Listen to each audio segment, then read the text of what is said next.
Welcome back to Meet the Authors. We're glad to have you join us.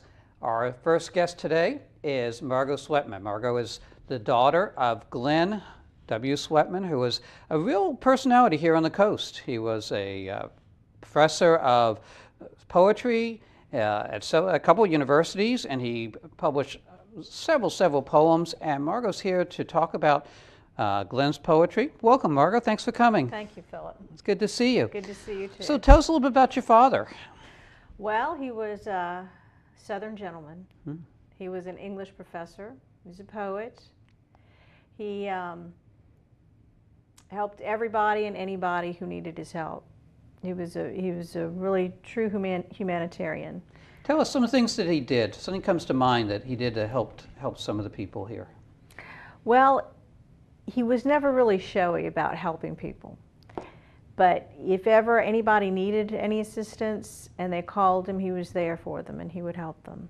So he did it in a very, very subtle way and made me admire him a tremendous amount. That is wonderful. It's so good to have a parent that as a role model for you and brings respect, and so you can really look back upon with pleasure, and so much pleasure. Show us this book that you brought. Well, this is one of his books of poetry, Deck of Three, and I assisted him in compiling this book a number of years ago.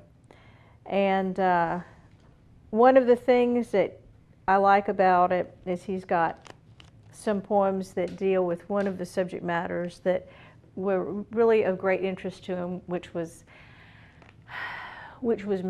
basically man as a human, and the instinct versus the civilized man.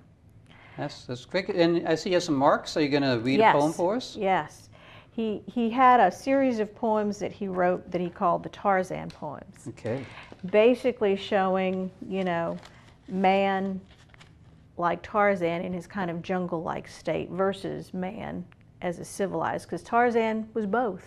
No, I like that concept about being a Tarzan man, because we think of ourselves so independent if we have to be, but we're so independent, so interdependent upon other humans in our society. Yes. Let's hear the poem. Okay, well this one says, "Hold it, Bwana, this Tarzan's utopia." So told from the standpoint of Tarzan. Tarzan speaking, he says, "No gun here, yes. White hunter, see? Break against tree. I watch you walk under. I swing on vine.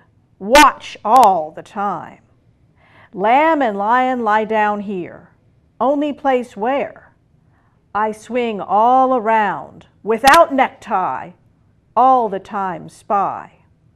No kill without cause here, place where all thing nice.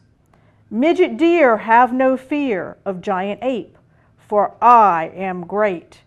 And if you cut down tree or try kill wild boar, you reactionary, just like break gun, I smash you down."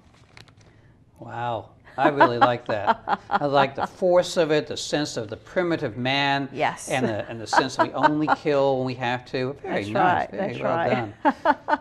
And he was a professor of poetry. You tell me where did he teach? Yes, he taught at Nichols University in Louisiana, and then when he retired and moved back home to Biloxi, he went to work part-time at William Carey on the coast, and they liked him so much he ended up being there full-time as the writer-in-residence. Ah, writer-in-residence, nice. And you took a lot of his lessons, and you tell me a life coach. Yes, I am a life coach. And what does that involve? That involves helping others, assisting others. I have a master's in psychology, but it's more along the lines of helping people to find their path in life, help them to be able to deal with those things that come up in life, in all of our lives, and to get through them. I do want to mention that we are going to have spliced onto this episode at the very end, before the commercial break, a poem that Glenn wrote that has never been published, and a video of him reading it. This is called Reading My Tarzan Poem at Marion Rui's request. NFSPS, June 24, 1900. Standing here in my blue suit, I feel I ought to have instead a loincloth and a broad bare chest and a voice that could yodel the elephant song.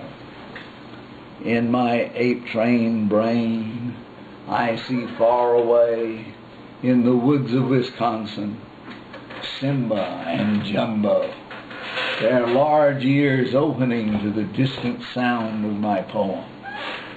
Listen, they say, Glenn Swetman call. Gather the entire herd. We must tramp through Madison, through Middleton, into the auditorium of the St. Benedict Chapel. Then the students will pay attention.